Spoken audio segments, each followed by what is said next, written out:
Our theme today is tapas, fiery discipline. Discipline does not equal punishment. So you can take breaks if you need to. You can titrate things when you need to. It's having passion for something that we care about and working towards that and taking care of ourselves along the way, but not giving up. And honestly, I'm tired and I'm losing my train of thought, but I'll probably have more to say later. We'll start standing up briefly, and then we'll work our way down onto our mat. And you can stand any way you like. If it feels okay to close your eyes, you can close your eyes. And if it feels all right, start with a really deep inhale and then sighing it out.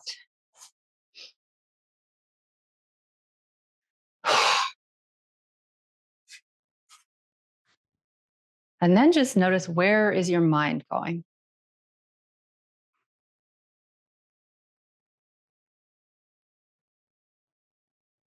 Without judging, without trying to redirect it even, just notice, where is it tending to want to wander?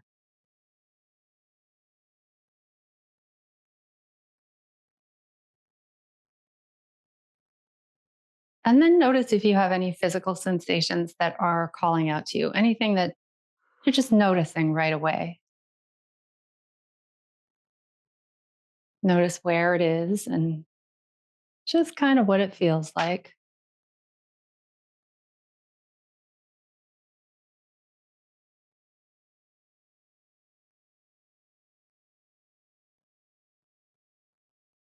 And is your mind creating any kind of narrative or story around whatever physical sensations are there? Our minds are wonderfully creative. They come up with fabulous things. And we also have that negativity bias that sometimes leads us down a road of worry or catastrophizing.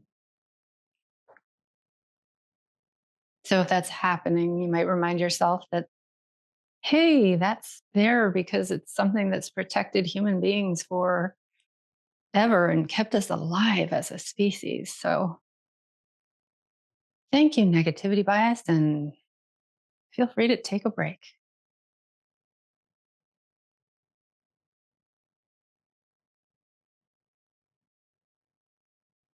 And then take a really deep breath, sigh it out again, and do that a couple of times.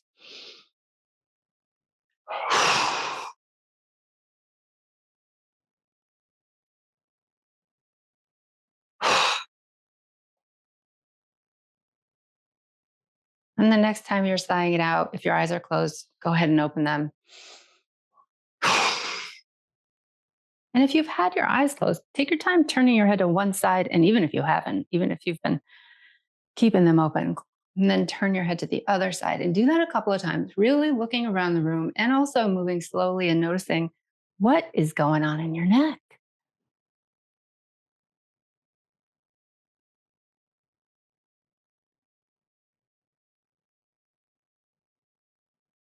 And then decide if you'd like to turn these neck turns into kind of little arcs, maybe even full rotations where you're drawing a smile and possibly a rainbow with your chin. And notice if your neck is talking to you.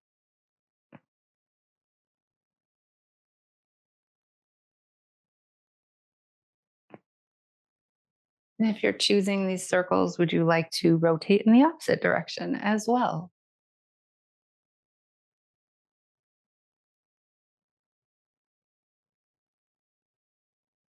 Notice if it feels different to go in different directions if you're doing that.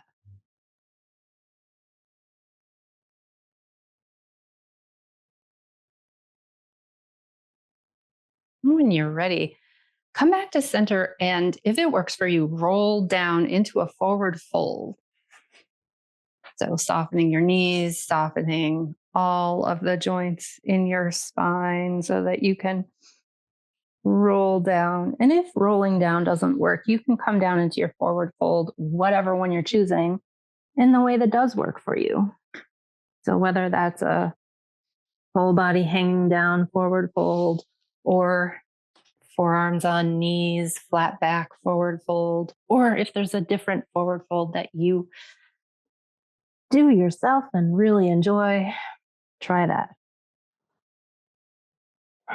You can find movement in your fold. You can be still. And once again, our theme today is tapas, which is the third niyama, and kind of a guideline for living. And this one means fiery discipline. The root word is top, and that means to burn or heat. And so there's that quality of when we're working on something, working towards something, not giving in.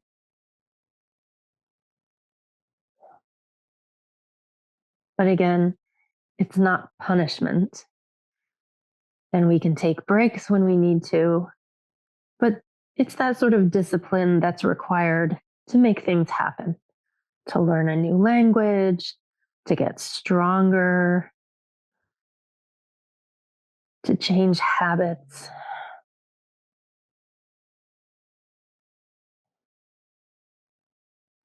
When you're ready, you can make your way down onto your butt, maybe placing your hands down on the floor and then lowering one knee and the other, or however you want to get there. But make your way onto your butt.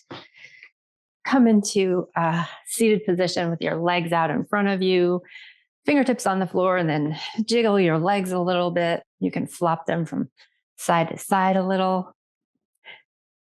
And then as you're ready, make your way onto your back. And you might do that by rolling back. And you might do it any other way you like. Once you're on your back, take a deep breath and feel your body pressing into the ground.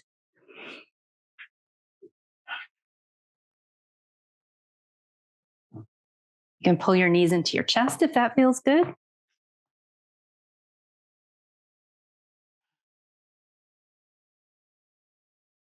And then lift all your limbs up into the air and rotate your wrists and ankles if they feel like rotating. You can also just wiggle your digits. And you could wiggle your digits in addition to rotating your wrists and ankles. And then rotate in the opposite direction if you haven't already.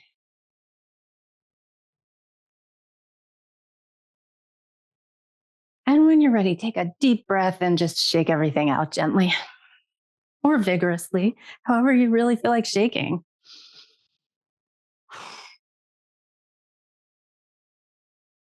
And lower your limbs. Bring your feet kind of under your knees. Take a peek at your thighs. Make sure they're roughly parallel to each other. So you don't want them way out to the side or caving in. Although if that happens, it's okay. And then you can have your arms alongside your body, or maybe you have the backs of your arms pressing into the floor, whatever feels most stable. Tuck your tail and slowly, mindfully roll your spine up into Setubandha Sarvangasana or bridge pose. And today, maybe make it a flat bridge so that it's kind of flat from your knees down to your shoulders. You're like one kind of flat-ish line.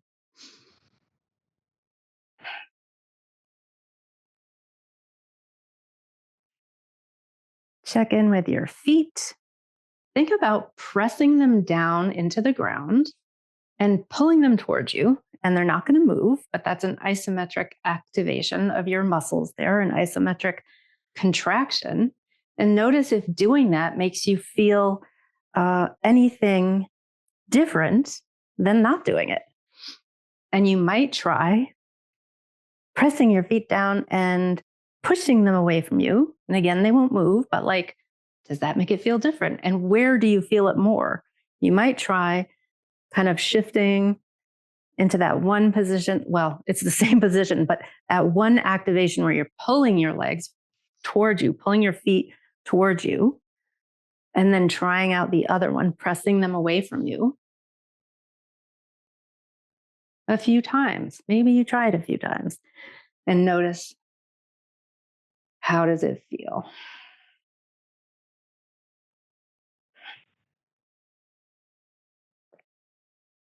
And notice if your hips are starting to lower. Sometimes when we spend a good amount of time in a posture like this, parts of our bodies get tired, and that's okay. And if you need to take a break, that is totally okay too. You might notice we're in a mild inversion here. And so maybe the blood is tending to rush to your head a little or a lot.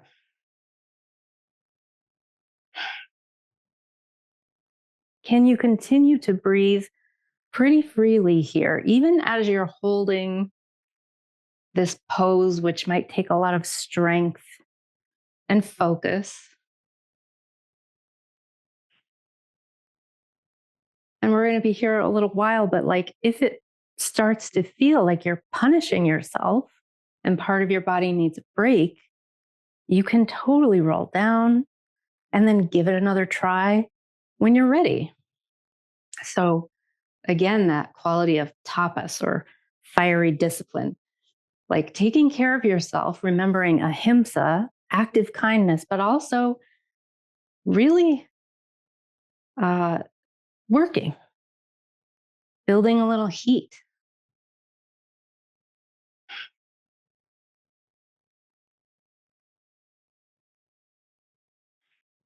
Maybe try taking 2 more really deep breaths here.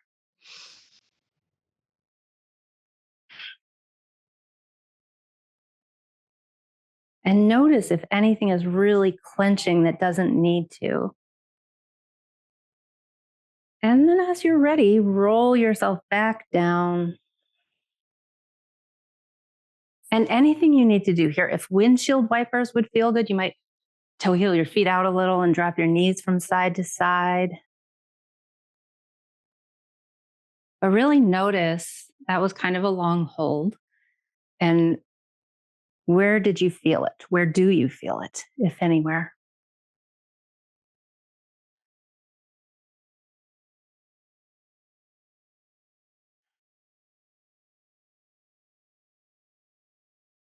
Bringing your knees back to center, plant your left foot, flex your right foot, and bring that ankle over your left knee for Suchirandrasana. So we do this a lot. Maybe you want to stay here. Maybe you want to lift that left leg up with the option of interlacing your hands either behind your hamstring on that left leg or around the front of your shin, shin or knee. She or nin, whatever.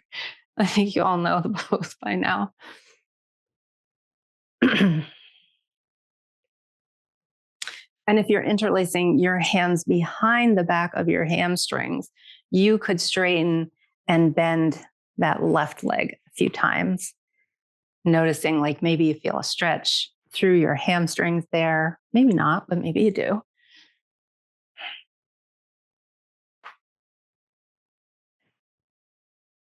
And it might just feel kind of nice to extend a limb in what is a pretty constraining position.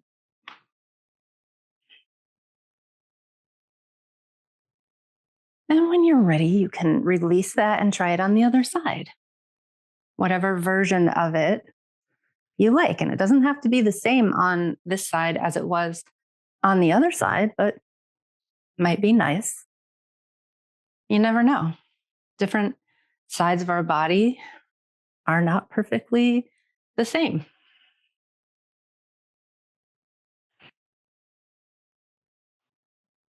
And sometimes bringing some real mindfulness can kind of tell us what's really going on and what would really benefit us.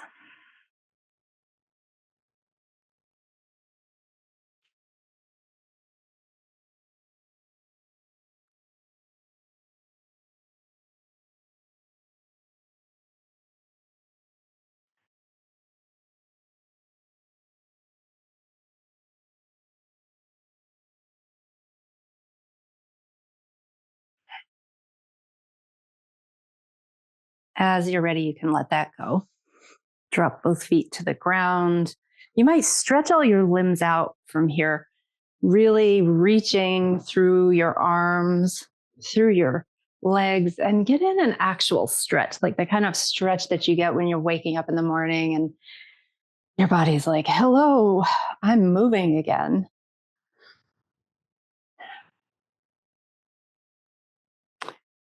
Then, as you're ready, pull your knees into your chest and take your time coming up to seated as you're ready. And one of the ways that you might choose to do it is by rocking up if that feels like a useful thing to you. And if it's not, you can skip that part, but you might get a little momentum and rock up. Take your time coming into your seated position as you're ready.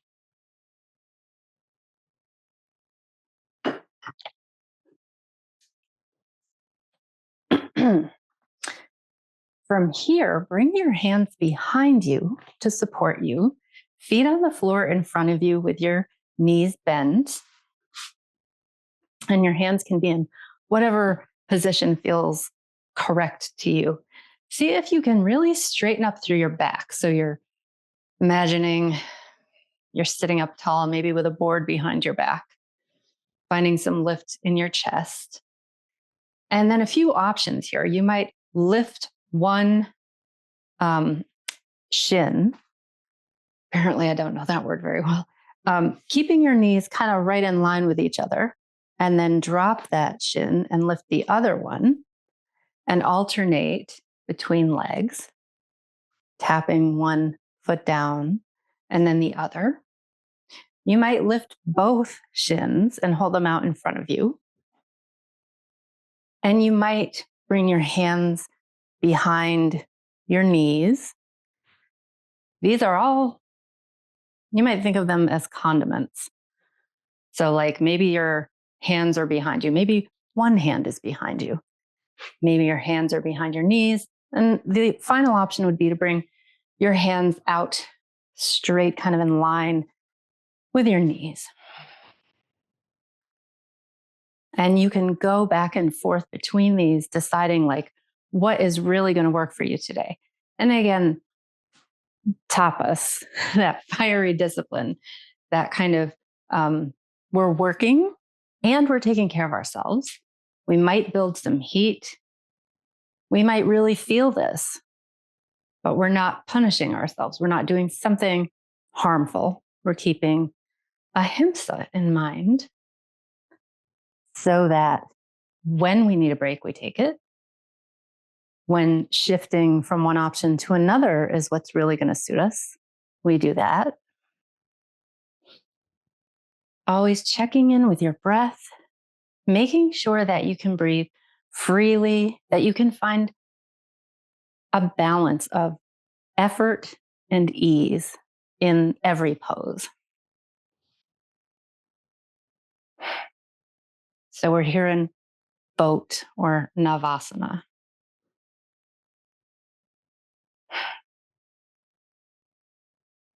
When you're ready, you can release that.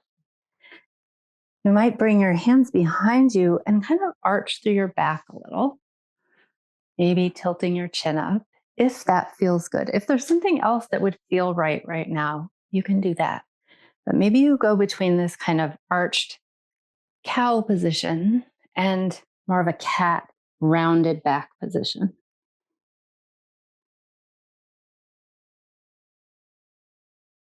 Moving at your own pace.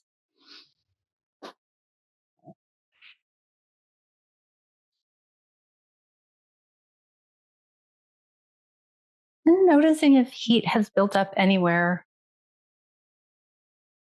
I was really cold this morning, and since I've been up here in the attic and the sun is coming in, and now I'm holding these positions, I'm finding that I'm not cold at all.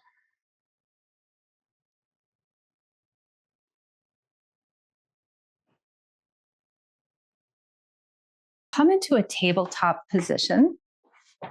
Maybe you send your hips back into child's pose. If child's pose feels like a restful pose to you, and you can boost up any parts of you, sometimes a block under your forehead or a pillow under your midsection or between your hamstrings and calves. But really resting here for a moment. You might try elongating your exhales a little. So taking long, slow breaths, really long exhales. And if you're resting your forehead on the ground or on a block, sometimes rolling your forehead from side to side, just rolling over your forehead can be nice.